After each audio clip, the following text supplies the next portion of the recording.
Bonjour à tous.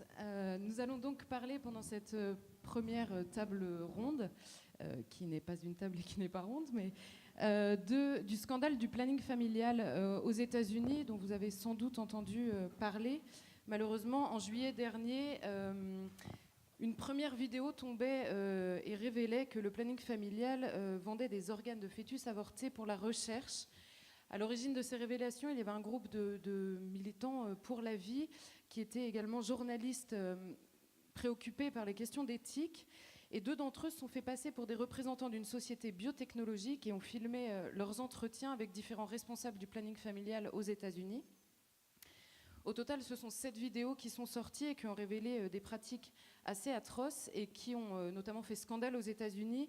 Il y a cette phrase notamment d'une responsable du planning familial: « Nous sommes devenus très bons pour attraper les cœurs, les poumons, les foies, parce que nous savons et nous essayons de ne pas écraser ces parties du corps. » Une phrase prononcée par la directrice des services médicaux du planning familial aux États-Unis qui a légitimement choqué.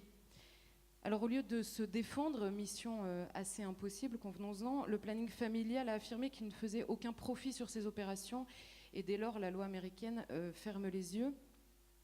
Mais la présidente du planning familial américain a, elle, qualifié les pratiques de totalement inappropriées et demandé des poursuites si de tels actes étaient effectivement posés. 2 mois plus tard, la 7e vidéo sort. Une ancienne salariée d'une start-up spécialisée dans les biotechnologies raconte la manière avec laquelle une de ses collègues a prélevé le cerveau intact d'un fœtus avorté, mais néanmoins presque parfaitement formé, dont le cœur battait encore.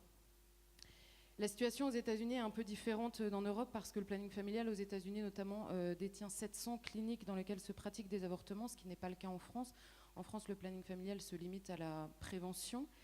Donc la situation est différente et on va voir avec les différents intervenants en quoi elle est différente, quelles sont les implications de ce scandale américain pour l'Europe et voir aussi les poursuites qui ont été engagées. Le Congrès américain, qui est essentiellement républicain, avait demandé la suppression, avait voté la suppression des subventions pendant 1 an en attendant que l'enquête soit faite. Le Sénat a bloqué cette demande et quand bien même le président américain Barack Obama avait promis d'opposer son veto en cas de vote du Congrès et du Sénat, précisant qu'il était impossible de supprimer le financement du planning familial qui rend, je cite, de précieux services.